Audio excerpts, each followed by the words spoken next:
Hola mis hermanos amados, buenos días, un domingo más predicando la palabra del Señor y bueno, pensaba yo poder predicarles en vivo y en directo y poder hablar una palabra que tiene que ver con el evangelismo, pero el Señor ha propuesto otra cosa, así que la semana siguiente debiéramos estar predicando eso y hoy día quiero compartirles algo bien especial que está también en mi corazón. Se trata de las mujeres. El día martes 8 recién pasado se celebró el Día Internacional de la Mujer, con un lema especial para este año. Ese lema era igualdad de género hoy para un mañana sostenible. Ese es el lema de este año del Día Internacional de la Mujer. Ahora, ¿a qué se refiere con esta igualdad de género que está hablando ahí? Hace un tiempo atrás me tocó compartir una palabra parecida y yo busqué ahí en internet qué significaba esta equidad de género y decía algo más o menos así que el término equidad habla de algo que tiene que ver con la justicia, con la distribución de los recursos, la distribución del poder social en la sociedad, se refiere a la justicia en el tratamiento de hombres y mujeres, según cada necesidad respectiva. En otras palabras, y siendo más simple para hablar, el significado de igualdad o equidad de género es equiparar en todo sentido hombre y mujer. Bueno, quiero contextualizar algunas cosas sobre este tema del Día de la Mujer. Tal vez muchos de ustedes ya lo saben, pero me gustaría poder hacer, hacer una retrospección de qué significa a través de la historia este Día Internacional de la Mujer. El 8 de marzo de cada año se conmemora el Día Internacional de la Mujer. Este acontecimiento se origina en unas manifestaciones realizadas por mujeres a principios del siglo XX, el siglo recién pasado, en Europa y también en Estados Unidos. El objetivo de estas manifestaciones era reclamar mejores condiciones laborales y derecho a votar, el derecho a sufragio también, por supuesto.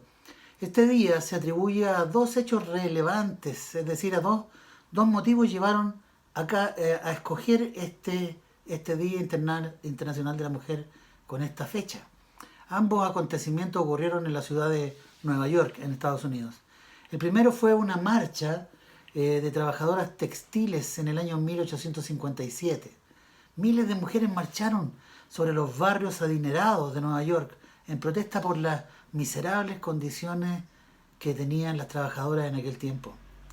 Y el segundo hecho ocurrió en 1908. Ese año, 40.000 costureras industriales, trabajadoras textiles de grandes empresas, factorías, se declararon en huelga, demandando el derecho a unirse a los sindicatos, el derecho a mejores salarios, a una jornada de trabajo menos larga, a entrenamiento, capacitación y al rechazo al trabajo infantil, sobre todo de las mujeres.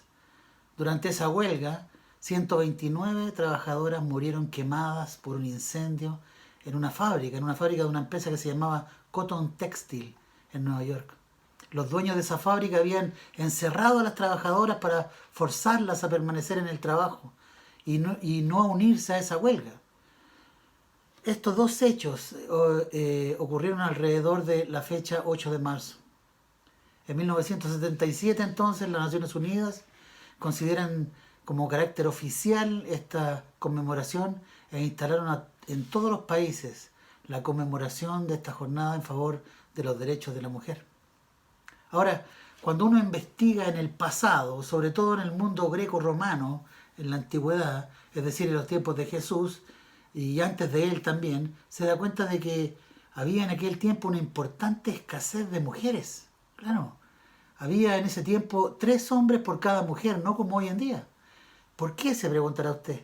Porque las mujeres se les abandonaba en los primeros días de vida. Esto por nacer con el sexo equivocado. Había entonces una ley dictada por un señor llamado Rómulo, allá en Roma. Esta consistía en que las familias tenían la obligación de criar a todos sus hijos varones, pero solo la obligación de criar a la primera de sus hijas. Las demás hijas eran literalmente desechables. Y yo no estoy hablando de aborto, sino que las niñas al nacer eran botadas. Uno se sorprende de estas leyes, claro, tan terroríficas, pero déjenme decirle que hoy en día, en Asia, hay una diferencia también. 110 millones más hombres que mujeres. Y este desequilibrio obviamente trae ciertas consecuencias. Este desequilibrio trae que las familias ricas no pueden encontrar esposas para sus hijos. Y esto hace que las familias pobres vendan a sus hijas. Y no solo eso, sino que se produce un tráfico horrible de mujeres también. Por otra parte, el matrimonio entre hombres mayores con niñitas de 10, 11, 12 años es muy común en estos países. Debemos confesar, mis hermanos, que muchas veces en la palabra, las interpretaciones equivocadas de la Escritura, me refiero a las interpretaciones sobre las mujeres de la Biblia, han llevado a creer cosas que tal vez no son ciertas. Quiero dar algunos ejemplos, lo digo como lo he dicho en otras prédicas anteriormente. Podamos sacudirnos de enseñanzas de hombres y poner más atención en la palabra textual, la palabra original, ¿verdad? Un ejemplo de esta injusticia, por decirlo de alguna manera, es el de María Magdalena. Yo he escuchado a algunos predicadores, no en nuestra iglesia, pero en otras iglesias sí, y lo digo de verdad, no en tono de broma, he escuchado que María Magdalena es una prostituta, así le llaman. Aunque cualquier persona estudiosa de la Biblia debería estar de acuerdo conmigo de que nada hay de eso en la palabra. Se habla de ella como una ramera arrepentida que seguía a Jesús. No lo dice la Escritura, no. Lo que dice la Biblia es que siempre andaba junto a María, la madre de Jesús. Y dice en Lucas lo siguiente, quiero leérselo, dice, dando honor y honra a la mujer. Eso quiero poder entender, que entendamos el día de hoy, dándole la altura que se merece. Lucas 8, 1 y 2 dice, aconteció que Jesús iba por todas las ciudades y aldeas predicando y anunciando el evangelio del reino de Dios, y los 12 con él. Y algunas mujeres que habían sido sanadas de espíritus malos y enfermedades.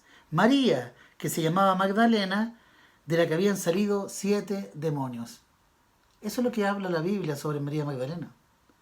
Y como siempre hago bien mi tarea, descubrí que había un papa que se llamaba Gregorio Magno, que sostuvo que tal vez uno de esos 7 demonios que tenía María Magdalena tenía que ver con algo sexual. En fin, la Biblia no dice eso, no dice nada de eso. Pero tenemos ese prejuicio.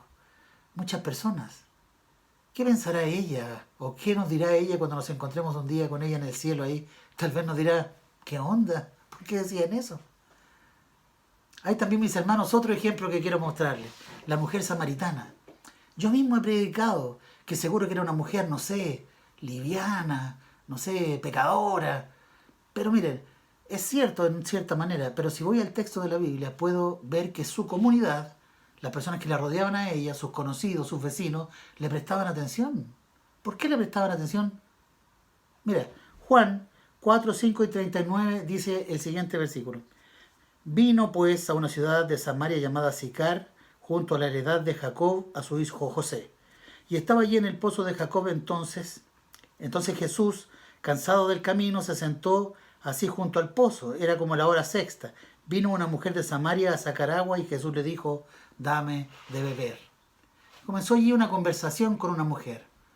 Y nuestro Señor la evangeliza, confrontándola con amor, ¿verdad? Claro, el Señor Jesús sabía que la mujer se había casado 5 veces.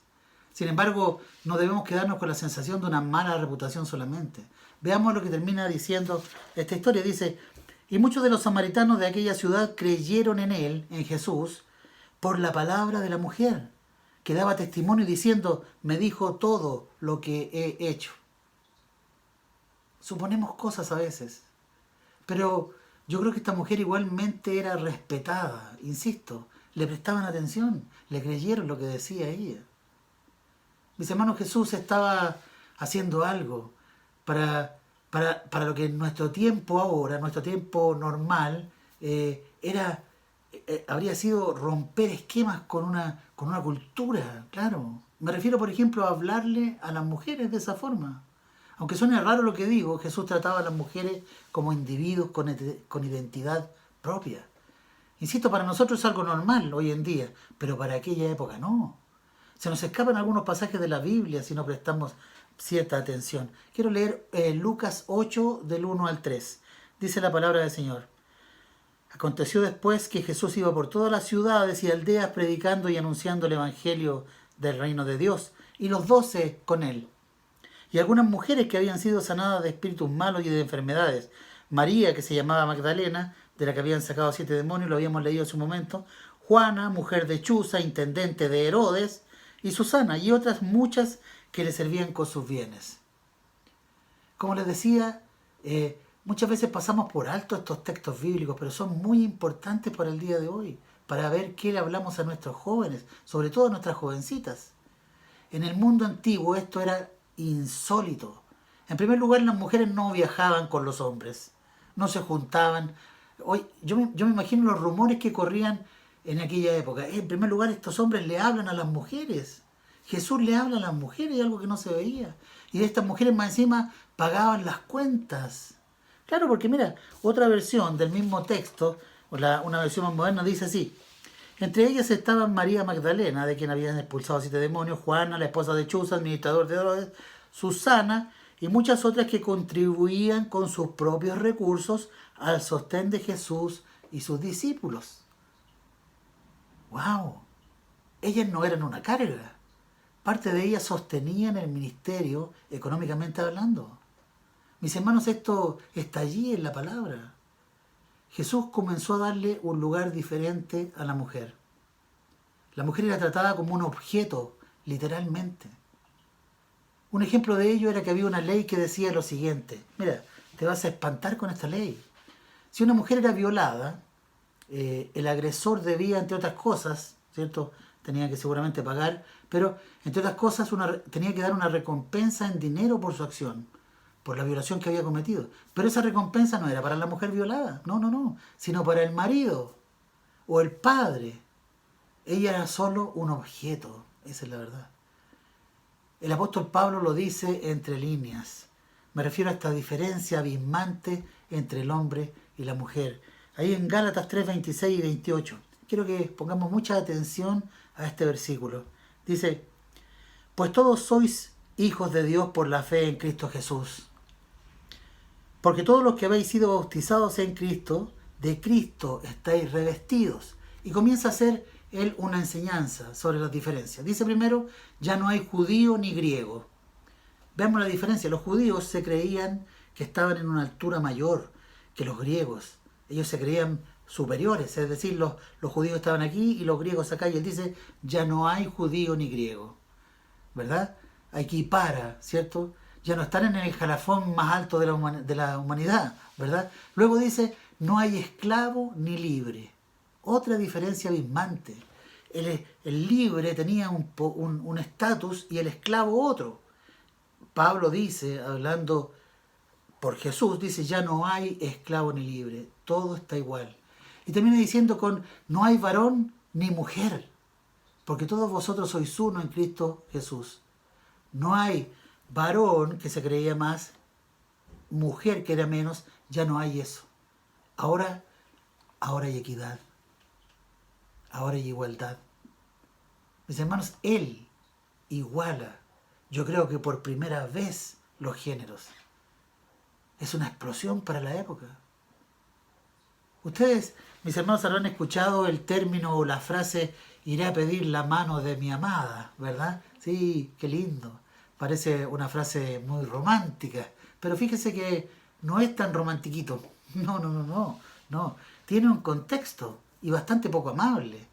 Cuando llevamos a nuestros niños chicos, que no tienen derecho a ni siquiera a saber dónde vamos, ¿cierto? Simplemente son guiados por la mano de su padre, haciendo así todo lo que los padres quieren, teniendo el absoluto control sobre ellos. Yo lo llevo de la mano, tengo absoluto control. Así es como el padre de familia pasaba o soltaba la mano de su hija para que desde ese entonces quien tuviera el control de ella fuese su esposo. Eso significaba deme la mano. De aquí en adelante yo la llevo, yo la guío, yo va donde yo quiera. ¿Te parece romántico ahora? Eso significa dar la mano de tu hijita, señoras y señores. ¿Se imaginan ahora lo que significó que esta señora, que se llamaba Juana, como mi suegrita, que era mujer de un señor llamado Chuza, que era intendente del enemigo de Jesús, de Herodes. Ella estuvo dispuesta seguramente a hablarle todas las noches de Cristo a este hombre. ¿Sabes lo que significa eso? Mis hermanos, ¿cuál es la enseñanza de todo lo que hemos estado hablando hasta este minuto? Me pregunto, ¿por qué estaban solo las mujeres a los pies de la cruz junto a Jesús? A excepción del apóstol Juan, ¿verdad? ¿Por qué solo habían mujeres allí? ¿Por qué? ¿Por qué estaban las mujeres ahí sin importarles que les dijeran que eran seguidoras de Jesús?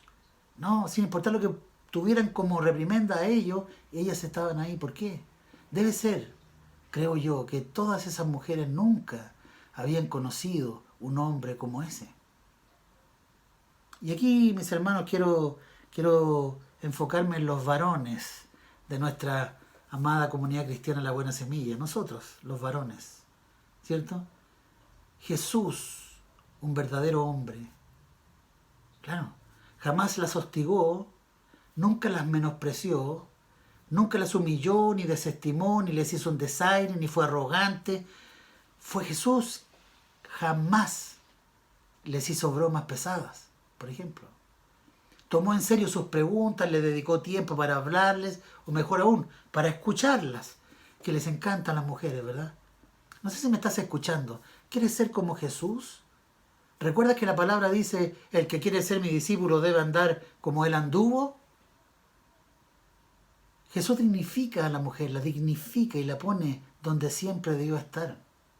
Eso sí que es un ejemplo de equidad de género. Jesús nos enseña cómo tratar a las mujeres. Muchas veces, mis hermanos, vemos grandes predicadores siendo escuchados por multitudes. Sin embargo, las mujeres siempre son más que los hombres en aquellas congregaciones. Sí, si echamos una miradita a los que hemos podido tener la bendición de viajar a Chiloé, ¿verdad? Lo que podemos comprobar es que las mujeres están siempre ahí en primera línea. Congregaciones muchas veces compuestas solo de mujeres. Claro, Jesús lo sabía. Esa parábola tan famosa que hemos hablado en las últimas prédicas del juez injusto, habla de la importancia de orar, exacto, pero también habla de la tenacidad de las mujeres. Insisto, mis hermanos, lo he dicho en varias prédicas, debemos ver la palabra del Señor desde otra óptica, no solo por lo que hemos aprendido de personas, sino mirando solo la palabra literal, especialmente los evangelios, ¿sí? Siempre leo los evangelios, siempre que los leo cada vez encuentro más joyas ahí entre ellos, de verdad. Las mujeres son las mejores en interceder, es decir, orar por otros. Y algo dice el Señor entre líneas en la palabra sobre todo esto. He dicho otras veces que hay solo 2 oportunidades en que el Señor Jesús dice la siguiente frase: grande es tu fe. 2 veces en los evangelios donde el Señor Jesús alaba la fe de otra persona, admira la fe de otra persona. Una de ellas está en Mateo 15, en la historia de una mujer, se llama la mujer sirofenicia, ¿cierto? Esta mujer tenía problemas con su hija, ella estaba siendo atormentada. Jesús prueba a la mujer, la ignora, la ignora. Algunos dirían, Jesús no hace eso, pero sí lo hace. Estaba probando el corazón de esa mujer y ella se humilla delante de Cristo y le insiste, le insiste. Entonces Jesús le dice, en Mateo 15, 28, dice, entonces respondiendo Jesús dijo, oh mujer, grande es tu fe, hágase contigo como quieras. Grande es tu fe. En otra ocasión también Jesús dice algo parecido.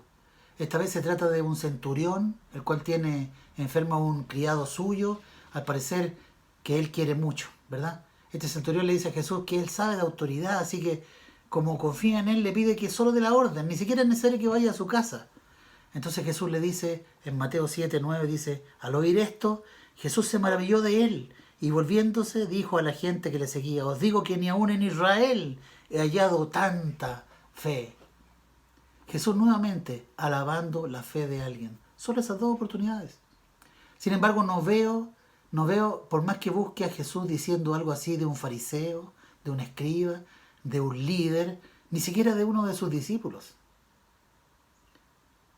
Las veces que Jesús hizo comentarios así maravillosos fue para gente que estaba intercediendo por otro. Intercediendo por otro. Claro. Recuerdo también, mis hermanos, una historia allí en el Evangelio de Marcos, en el capítulo 2, la historia de 5 amigos. Uno de ellos estaba paralítico y los otros 4 empecinados en que Jesús sanara a su amigo, inválido, y al ver que la multitud no los dejaba entrar en la casa en que el Señor estaba, decidieron entrar por el techo. Sí, hacer un forado en el techo aquí arriba, ¿cierto? Y entrar. Todo sea porque su amigo fuera sanado. Bueno, lo lograron, ¿verdad? Aparte de ser esta una hermosa historia de fe, deja una enseñanza. Amados, en nuestra congregación, la comunidad cristiana La Buena Semilla, estoy seguro que tenemos hermanos y hermanas que anhelan tener amigos del tipo de amigos que tuvo ese paralítico. Amigos que te llevan a la rastra si fuera necesario para llevarte a Jesús. Sí, hay gente que necesita ser arrastrada hacia Jesús. Me pregunto por qué hoy en día, simbólicamente, por qué hoy en día la gente no entra por el techo con los enfermos a la iglesia. ¿Por qué?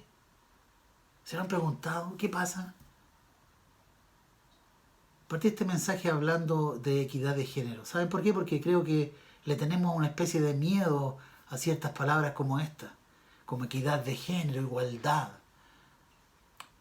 No nos confundamos, no hablo de humanismo, hablo de lo que enseña el Señor Jesús. Palabras como sexo, homosexualidad, prostitución, son palabras que no quisiéramos que ni se hablaran en nuestra casa, menos en nuestra iglesia. Cuando pensamos en personas así, desearíamos decirle, primero que se limpie y luego que venga a la iglesia. Me pregunto si el Señor nos hubiese dicho así a nosotros, ¿qué hubiésemos hecho? Primero cambias, luego vienes. Hay mucha gente, mis hermanos, que quiere primero sanarse y después tener un tratamiento. Es como si yo fuera el médico por un terrible dolor de estómago y el médico me dijera, tómate estas gotitas de Viadil. Y yo le dijera, ya, apenas se me pase el dolor de guata me las voy a tomar. Es algo absurdo. Es algo absurdo. El remedio es para cuando estás enfermo. Yo quiero hacerte una pregunta. Mira, cuando el Señor Jesús fue a la casa de Zaqueo, conocen la historia, ¿verdad? Fue a comer, ¿cierto? Zaqueo era un cobrador de impuestos. ¿Acaso no sabía que el asado que se comieron ese día había sido comprado con dinero mal habido? ¿No sabía el Señor eso? ¿Que la mayonesa que le echaron ahí a las papitas era comprado con dinero robado? Mira lo que te estoy diciendo, entiéndelo en su contexto. No estoy diciendo que Jesús avalaba eso. No. Pero ¿cómo entraría Jesús en esa casa primero? ¿Cómo se ganaría a Zaqueo? ¿Cómo? No puede decirle Zaqueo, mira, cuando tú te conviertas en una persona honesta, ahí voy a ir a verte. No. Fue primero. Pero mira, ¿qué ocurrió después con Zaqueo? Yo quiero leerte esta historia porque para mí que la leí hace unos días atrás fue una revelación realmente. Mira, dice, está en Lucas 19, puedes buscarlo de ahí, del 1 al 10. Dice, Jesús llegó a Jericó y comenzó a cruzar la ciudad.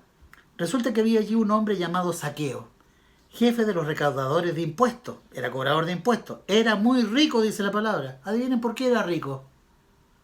Bueno, estaba tratando de ver a quién era Jesús, pero la multitud se lo impedía, pues era de baja estatura. Por eso se adelantó y corriendo y se subió a un árbol sicómoro para poder verlo, ya que Jesús iba a pasar por allí. Llegando al lugar, Jesús miró hacia arriba y le dijo, Zaqueo, baja enseguida, tengo que quedarme hoy en tu casa. Así que se apresuró a bajar y, muy contento, recibió a Jesús en su casa. Al ver esto, todos empezaron a murmurar. Ha ido a hospedarse a casa de un pecador. Pero Zaqueo dijo resueltamente, mira, Señor, ahora mismo voy a dar a los pobres la mitad de mis bienes. Y si en algo he defraudado a alguien, si con alguien he sido sinvergüenza, le devolveré 4 veces la cantidad que sea. Hoy ha llegado la salvación a tu casa, le dijo Jesús, ya que este también es hijo de Abraham, porque el Hijo del Hombre vino a buscar y a salvar lo que se había perdido. Hay otra versión que dice a buscar los enfermos, ¿cierto? Mira, Qué interesante lo que dice Zaqueo. Si en algo he defraudado a alguien, le devolveré 4 veces la cantidad que sea. Cuando nosotros llegamos al Evangelio, mis hermanos, te quiero preguntar algo. Muchos de nosotros dijimos, no miento más, por ejemplo. Está bien. Zaqueo también lo dijo aquí, no robo más. Pero Zaqueo dijo algo más. A los que le robé, iré y le devolveré 4 veces. Yo te pregunto algo. Cuando tú conociste al Señor y dijiste no miento más, ¿dijiste voy a ir donde las personas a las cuales les mentí y les voy a decir la verdad?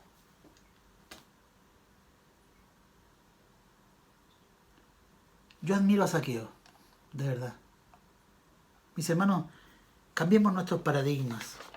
Se viene una enseñanza sobre evangelismo y por eso quise hacer esta introducción, tomándome del Día Internacional de la Mujer. Pero lo que quiero decir, mis hermanos, es que la igualdad no va solamente para una equidad de género entre hombre y mujer. Entre los que no tienen al Señor y nosotros necesitamos equipararlos. Ellos tienen que entrar en el mismo beneficio que tenemos nosotros, en esa hermosa cena que el Señor nos está dando. ¿Por qué la queremos solo para nosotros? Mis hermanos, gracias. Gracias por escucharme, por prestarme sus oídos. Que el Señor les bendiga. Los quiero mucho.